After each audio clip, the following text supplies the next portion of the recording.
Hi there, I'm Simon Canton, and in this video I'd like to talk about the cost and the benefit or profits from writing books. So just today I posted up a blog post where I actually went over my data that I have, my financial data, and went over how much I've earned from each book and went over how much each book has cost me. So I'd like to go over those with you and then talk about the potential, I think, benefit of doing some things which I haven't done until now. So I'll just bring up the information here.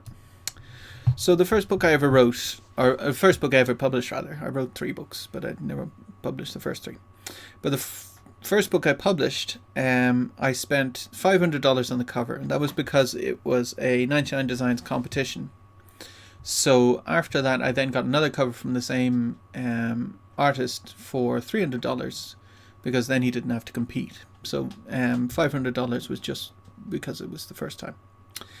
And then I spent $100 on advertising with BookSends back in November 2013, which boosted my sales considerably.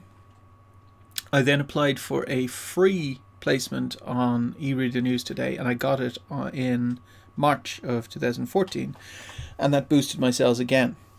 So it seems to me like an advert on one of those places, if you can get it every 3 months, is kind of ideal, because you're just dropping off and then you get boosted up and kind of go in waves like that. Whereas I haven't had an advert for about 6 months, 7 months now, and it's dropped down to almost zero, almost back to where I was when I first published the book, which is basically invisible. So that I also just paid for editing by Garrett Robinson in the last month or so. So I have to go through the edits for that and republish a properly edited version. So that'll be interesting. Because my feeling is that because that was an unedited book at the start of the series, that I lost thousands of readers potentially by it not being edited. But we'll see. When it's now edited and republished, we'll see if the percentage of people going to the next book goes up, and if it does, then that's the cause. The next book, The Bite Omnibus 1, was the sequel to The Bite on the End of the Line, and I spent $70 on a cover. So it was published as novellas first. So there was a cover for The Bite of Monsters, which my friend Jeff did for me. He's a graphic designer. There was a cover for The Bite of the Cult, which I did, which is meh, but it cost me $35 in stock images, approximately. And a cover for The Bite of Justice, which is another $35 in stock images. So that's $70, and it's made 410. It's been reduced in price quite a long time, so it's actually done very, very well. I think if I kept it at $3.99 and gotten the same amount of sales, which I would have done if The Bite on the End of the Line was better edited, it would have made a substantial amount of money. So the next book after that is The Bite of Death, which I only bought a cover for. I haven't spent any money on editing, and the cover costs $300. The income so far is $352. So if you didn't take the rest of the series into account, it's actually gone into profit. However, because the first book in the series is free, so really it's better to take the whole series as a total rather than just looking at that one book. The next book is Shiny New Swindle, which is, I think, probably one of the best things I've written ever. I spent $70 on stock images for the cover. Actually, I spent $35 on a stock or pre-made cover from goonwrite.com, which was a good kind of stopgap cover, but it was kind of too generic. Like, it didn't say anything really about what's in the book. So I then changed it over to something I made myself with my friend Jeff's help, which used a stock image. So $35 for the goonwrite.com and $35 for the stock image. Goonwrite.com are very good book covers. I just happened to choose one that was a bit too generic. It looked like a sci-fi cover. It just didn't look like anything specific to hacking. And editing, I spent $500 on that. And it's only made $93 total. My feeling is that it's because it's not in a series.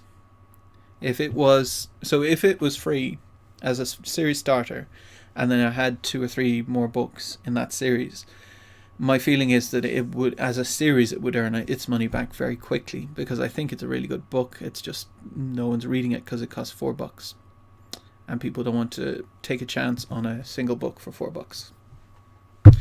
And the last book then is Hard Vacuum 1. I spent about $10 on a stock image for the cover, because it's just a picture of space. And then I made the cover myself, which I advise everyone not to, but I did it because I just used one technique that I'd learned from Jeff, and that was it. So I took a standard font, I did my little technique with it, and made the cover. Otherwise, it's just a stock image with nothing else done to it. So it's not a complicated cover, so that's why I felt comfortable doing it myself, but we'll see if it turns off sales. It used to have a professional cover, and then I feel like mine is better, but then that might just be the fact that I'm too close to it. So that's $10 for that cover. The previous professional cover was included as part of Author Marketing Club. It's part of their membership that you get one free cover. And then I spent, I think, about $230 on editing. That was Scarlett Robinson again. And put all those edits in. And then it's made $16, but it's been free most of its life. It used to be 99 cents, which gives me 37 cents. So 37 cents, 16 times 3, I guess. So 48 sales. So it's not very much, but again, it's a standalone book. So as I say, I was going to go over what I think I need to do. So I think that for me personally, I can make my own covers if I keep it really, really simple, and it takes me a huge amount of time because I have to find the exact right stock image. I even actually sometimes buy the wrong stock image and then have to just keep it in a folder because it's not the right one when I try it out. So I have to find the right stock image, and then I need to just change colors and things like that and do something very, very simple. If I do that, it's $10 for a cover. However, as I say, I wouldn't advise most people to do it. I only do it because I talk to a graphic designer every day, so I can ask his advice and annoy him all the time. However, I would say that my custom illustrated covers for the Bitter End series are a massive leap above. Several people have said to me that they specifically started reading it because of the cover on Bite to the End of the Line. So a cover for $10 potentially, maybe $300. But editing, here's something I've found a little solution for, but I'm not sure it's a great solution for everyone, which is that my co-author Dave Higgins on Greenstar and I have agreed to edit each other's stuff. Now that's not as good as a professional editor, because neither of us are trained as editors. We're just authors who write a lot and know most of the rules between us, hopefully.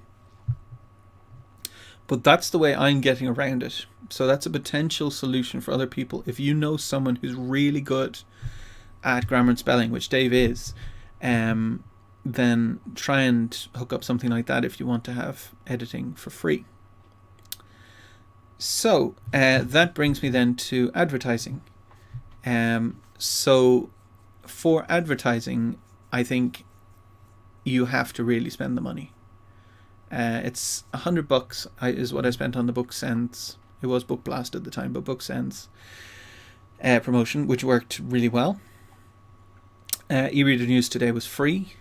However, they're not really... I've applied again, and you really get one shot with that. So I would make sure that the editing and the cover is in place before you take your one shot with eReader News Today. and hopefully you get in. Obviously, keep trying if you don't. BookBub, I think, is $300, but I've heard that it's worth it, you get a huge return. And there's other ones out there. I've tried a bunch of the smaller ones, and really you don't get anything for it. Like even ones that cost $20, you wouldn't even get your $20 back for a few of them.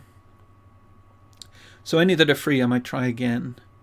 But yeah, I'll have to see.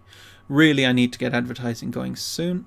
So I need to get the editing done on the bite on the end of the line, which is going to actually become the bite on the line. That's another thing to mention. I came up with that title after I ditched my previous title, which was Jolly Town Patrol. Jolly Town Patrol was an atrocious title, and the bite on the end of the line is better, but it's too long. It's eight words. So an 8-word title is way too long. People can't remember it. Whereas the bite on the line, at least people can remember it, fits with the rest of the series. I've got the bite on the line. The bite omnibus one I'm thinking of changing to the bite of monsters and cults.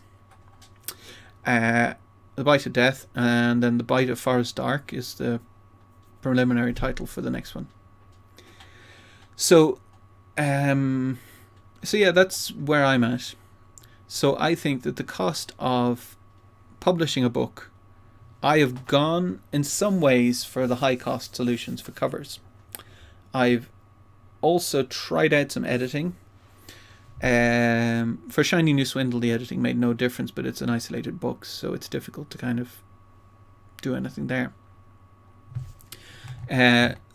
If the bite on the end of the line goes up massively and when the editing's done, that's obviously going to have a huge impact. Then I'll be editing all my stuff a lot better. If it stays the same, then, or just goes up a tiny bit, then it's more self-editing really that I need to do. So my cost per book could have been $10. So going forward, it could potentially be $10. Really, it's not going to be only $10. Advertising is per series. So if you write 5 to 7 books in a series, then you're advertising all 7 books in one chunk. That's the way to do it, I think. But that's $100 to $300 a go. So this video is really to share my experience of the ways you can kind of cut costs with that kind of stuff. The ideal way, if money was not an option, the only reason I'm doing all this stuff, by the way, is because money is really tight in our house. If money was not an option, was not a problem, then I would get a custom cover every time because they're awesome and they sell your book. They're a work of art on your book, so why wouldn't you? And I would get a copy edit after Dave had already edited it, just to catch even more stuff. So that'd be $800. So $800 is not too bad for a book. So final word then on returns. So that the fantasy series, the Bitter End series, should see a return on my investment in it in about 2 years. After I publish the last book, actually, the 5th book, or 6th book actually, it may speed up a bit because there's people read more and more of the same series. But approximately 2 years. Shiny New Swindle, looking at a decade or more for it to pay back the money I've invested in editing and covers. Hard Vacuum, I don't know. Hard Vacuum 2 is coming out in a month and a half. So that's going to tell me whether that's going to pay itself back, because it's free at the moment. It's 99 cents at the moment. But all of that is not including my time spent. So working out my time spent, if I take the fantasy series for instance, it takes me about 100 hours to write a novel. So my day job pays, before taxes, about $50. Yeah, about $50 an hour. So 100 hours times $50 is $5,000. I'm in Norway, so don't get too excited. Most of it goes on taxes and bills. That's why money's tight. So $5,000. So if I add that to the totals of 800 plus 800 plus 800, then it's more like a decade for that to pay back, and more like Shiny New Swindle will never pay itself back. All that being said, of course, this is just looking at it from a financial situation. But the financial situation is the thing that people ask about over and over and over. I've seen over and over people on SPP, self-publishing podcast, people on storytelling podcast and so on, asking about numbers. They want to know how much people are earning from their books. And some people don't want to share that, which is fair enough. It's their personal information. They don't have to share it. But I feel like it's useful information for anyone who's in the same situation I was in 18 months ago, that they're about to publish their first book, that it at least gives them a baseline.